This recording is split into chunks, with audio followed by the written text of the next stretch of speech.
根据着交通部的统计，去年因为轿车、奥多摆无被烧让，致使过路人死亡的人数总共有166个人，而且相关的通报案件超过3万件。为了要减少类似的意外，即交通部进行修法，未来无论大小台车，只要无承让过路人过，拢会先罚3600，上紧3月底就开始实行。 今年1月初6，台中一个赛车的查甫人伫转弯的时阵，无细力启动着当咧过车路的2个女性。类似的事件，交通部统计一档有超过3万件，所以决定修法提悬罚款的金额。车辆无论大小台，拢罚3600块。目前已经伫立法院通过第一读，预计上紧3月底开始实施。现行小型车是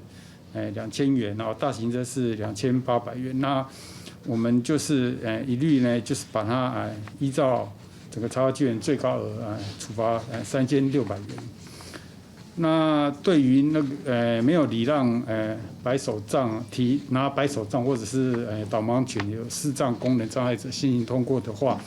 那小型车有现行的处罚3600元提高到4800元，大型车有现行处罚4500元提高到7200元。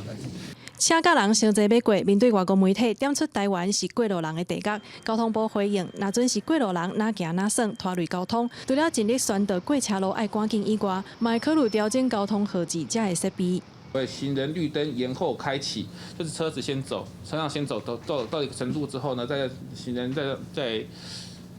来通行，或者是说行人绿灯提前关闭，就是行人走完之后，那就是走完之后，那